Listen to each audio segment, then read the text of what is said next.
దొంగే దొంగ అన్నట్టు ఈ జగన్మోహన్ రెడ్డి మాట్లాడతాడు. ఎవడు గజ దొంగ?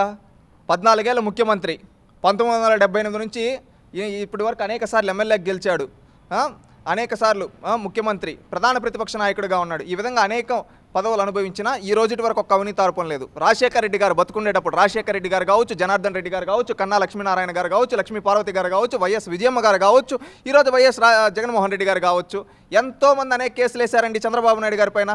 ఈ రోజుటి వరకు ఒకటి ప్రూవ్ చేశారా? ఒక్కటంటే ఒకటి ప్రూవ్ చేశారా?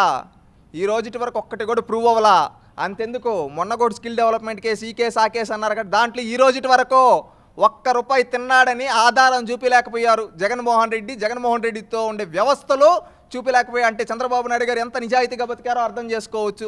చంద్రబాబు నాయుడు గారు ఎంత ప్రజలకు మంచి చేశాడో అర్థం చేసుకో, ఎంత నిజాయితీగా నిక్కచ్చిగా బతికాడో అర్థం చేసుకోవచ్చు. అవినీతి అంటే జగన్మోహన్ రెడ్డి కుటుంబం ఉందండి.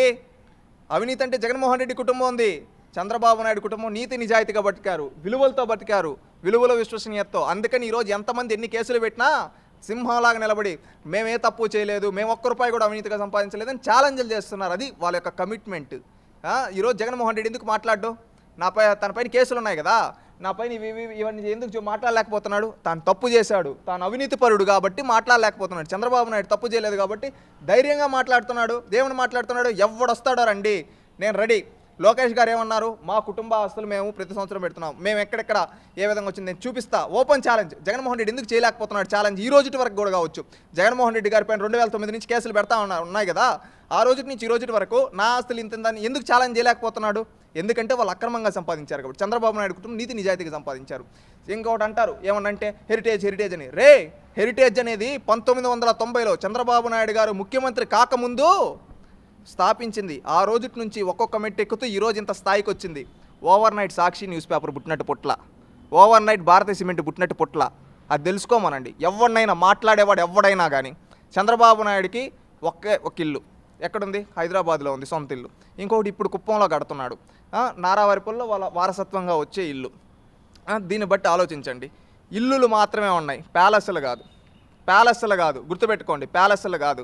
ఎందుకు ఈ మాట అంటున్నామంటే 14 ఏళ్ళు ముఖ్యమంత్రిగా చేసిన చంద్రబాబు నాయుడు గారికి ఒక్క సొంత ఇల్లు హైదరాబాద్లో ఉంది.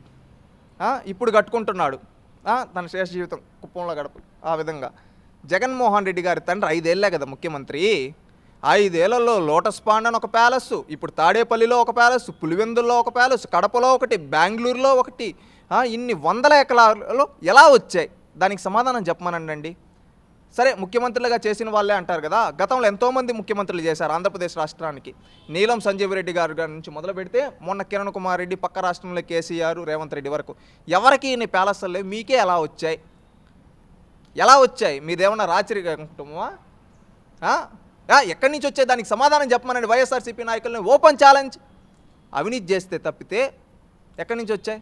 అవినీతి చేశారు కాబట్టి అవినీతి చేసి సంపాదించుకున్నారు. వాళ్ళ బతుకంతా అవినీతి. ఇప్పుడు వాళ్ళపైన అంతా పైనుంచి కింద వరకు బురద ఉంది, అందుకని ఎదుటోడి పైన కూడా చల్లాలని చెప్పి చల్లుతున్నారు అంతే.